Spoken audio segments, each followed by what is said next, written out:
রাসূলুল্লাহ সাল্লাল্লাহু আলাইহি ওয়াসাল্লাম বলেন, যে ব্যক্তি আমার 40টি হাদিস আমার উম্মতের কাছে পৌঁছাবে তার জন্য আমি কিয়ামতের দিন বিশেষভাবে সুপারিশ করব।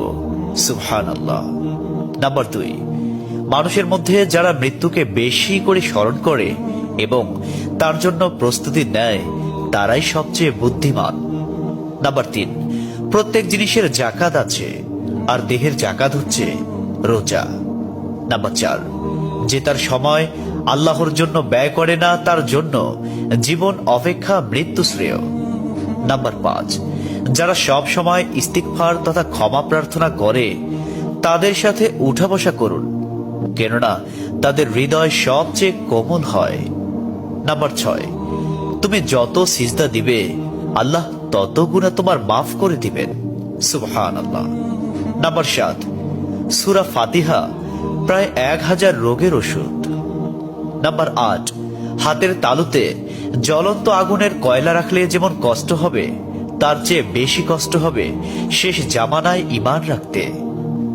নাম্বার 9, রোজাদারদের জন্য প্রতিদিন জান্নাতকে সুসজ্জিত করা হয়। সুবহানাল্লাহ। নাম্বার 10, রাসূল সাল্লাল্লাহু আলাইহি ওয়াসাল্লাম বলেছেন, কিয়ামতের দিন সব নবীর চেয়ে আমার উম্মতের সংখ্যা বেশি হবে এবং আমি সর্বপ্রথম জান্নাতের দরজা খুলব। সহিহ মুসলিম, হাদিস নম্বর 196। 11, যে ব্যক্তি রোজা রাখা অবস্থায় মারা যাবে আল্লাহ তাকে কিয়ামত পর্যন্ত সকল রোজার সওয়াব দান করবেন। সুবহানাল্লাহ। নাম্বার 12, যে ব্যক্তি ফজরের নামাজ আদায় করল সে আল্লাহর হিফাজতে চলে গেল। নাম্বার 13, রাসূলুল্লাহ সাল্লাল্লাহু আলাইহি ওয়াসাল্লাম বলেছেন, রোজা ও কোরআন কিয়ামতের দিন মানুষের জন্য সুপারিশ করবে। মুসনাদে আহমদ, হাদিস নম্বর 6626। 14, নবীজি বলেছেন, রোজাদারদের জন্য সবচেয়ে বড় খুশির সংবাদ হলো হাসরের মাঠে আল্লাহ সবার আগে রোজাদারদের সাথে সাক্ষাৎ করবেন। সুবহানাল্লাহি ওয়া বিহামদিহি। 15, যখন রমজান আসে তখন জান্নাতের দরজাসমূহ খুলে দেওয়া হয়। 16, রাসূলুল্লাহ সাল্লাল্লাহু আলাইহি ওয়াসাল্লাম বলেন, যখন কোনো বান্দা আল্লাহর দিকে দুটি হাত উঠায় তখন তিনি তা ব্যর্থ বা শূন্য ভাবে ফিরিয়ে দেন না। তিরমিজি, হাদিস নম্বর 502।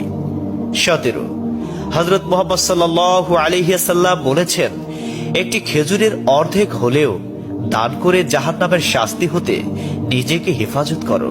সহিহ বুখারী, হাদিস নম্বর 6023। প্রিয় ভাইরা, নাম্বার 18, যদি ভালো হতে চাও তবে সর্বপ্রথম মিথ্যা বলা ছেড়ে দাও।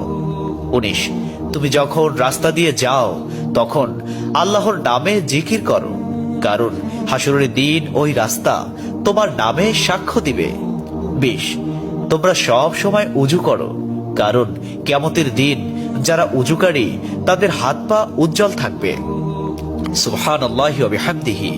21, যার দুঃখ বেশি তার প্রতি আল্লাহর রহমতও বেশি। 22, যখনই নামাজে দাঁড়াবেন জীবনের শেষ নামাজ মনে করবেন। 23, যে মহিলা গর্ভাবস্থায় 1 খতম কোরআন পাঠ করবে তার গর্ভের ওই সন্তান একজন নেককার বান্দা হিসেবে দুনিয়াতে আগমন করবে। সুবহানাল্লাহ। 24, চুপ থাকার কারণে মানুষের যেই মর্যাদা হাসিল হয় তা 60 বছর নফল ইবাদত হতে উত্তম। সুবহানাল্লাহ। 25, রাসূলুল্লাহ সাল্লাল্লাহু আলাইহি ওয়াসাল্লাম বলেছেন, জান্নাতের সবচেয়ে নিকটবর্তী আমল হলো সময় মতো সালাত আদায় করা। সহিহ মুসলিম, হাদিস নম্বর 260। 26, যে ধোঁকা দেয় সে আমার উম্মতের অন্তর্ভুক্ত নয়। 27, তুমি জানো তুমি সঠিক তবুও তর্ক করো না, তর্কে জড়াইও না। 28, হযরত মুহাম্মদ সাল্লাল্লাহু আলাইহি ওয়াসাল্লাম বলেছেন, তোমরা বিপদে পড়ে মৃত্যু কামনা করবে না, বরং বলবে, হে আল্লাহ, যে পর্যন্ত জীবিত থাকা আমার জন্য কল্যাণকর আমাকে ততক্ষণ জীবিত রাখুন, এবং যখন মৃত্যু আমার জন্য কল্যাণকর তখন তুমি আমাকে মৃত্যু দাও। 29, সূরা ইয়াসিনকে কুরআনের হৃদয় বলা হয়। 30, হযরত মুহাম্মদ সাল্লাল্লাহু আলাইহি ওয়াসাল্লাম বলেন, মায়ের একটি কষ্টের নিঃশ্বাস 7টি দোজখের চেয়েও ভয়ঙ্কর, আর একটি সুখের হাসি 8টি বেহেশতের সমান। সুবহানাল্লাহ। 31, যে অন্যের বাবা মাকে গালি দিল সে যেন নিজের বাবা মাকেই গালি দিল। 32, রাসূলুল্লাহ সাল্লাল্লাহু আলাইহি ওয়াসাল্লাম বলেছেন, আমি যা জানি তোমরা যদি তা জানতে পারতে তবে নিশ্চয় খুব কম হাসতে এবং খুব বেশি পরিমাণে কাঁদতে। 30, মানুষ যদি মৃত ব্যক্তির আর্তনাদ দেখত এবং শুনতে পেত তাহলে মানুষ মৃত ব্যক্তির জন্য কান্না না করে নিজের জন্য কাঁদত। 34, মহানবী সাল্লাল্লাহু আলাইহি ওয়াসাল্লাম বলেছেন, সূরা ফাতিহা তোমরা ধীরে ধীরে পাঠ করো, কারণ মহান আল্লাহ নিজে তার জবাব দেন। সুবহানাল্লাহ। হাদিস সূত্র মুসলিম 910।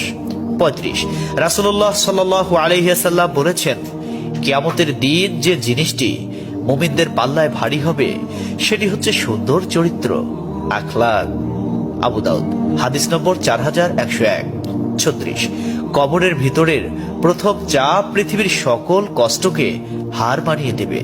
37, হযরত মুহাম্মদ সাল্লাল্লাহু আলাইহি ওয়াসাল্লাম বলেন, যে ব্যক্তির অন্তরে এক সরিষা দানা পরিমাণ অহংকার থাকবে সে জান্নাতে প্রবেশ করতে পারবে না। সহিহ মুসলিম হাদিস নম্বর 91। 38, কিয়ামতের দিন ওই ব্যক্তির জন্য সুপারিশ করা হবে যে প্রচুর শীত উপেক্ষা করেও ফজরের নামাজ আদায় করল। 39, নিশ্চয় মহান আল্লাহ নম্র, তিনি নম্রতাকে পছন্দ করেন।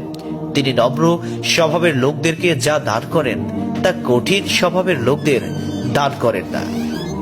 আবু দাউদ হাদিস নম্বর 4807। 40, কবর মানুষকে দিনে 70 বার স্মরণ করে এবং ডাকে। আল্লাহ সুবহানাহু ওয়া তাআলা আমাদের সঠিক জ্ঞান এবং বুঝার তৌফিক দান করুন এবং আমাদের এই সমস্ত হাদিস সমূহের উপর আমল করার তৌফিক দান করুন। আমিন।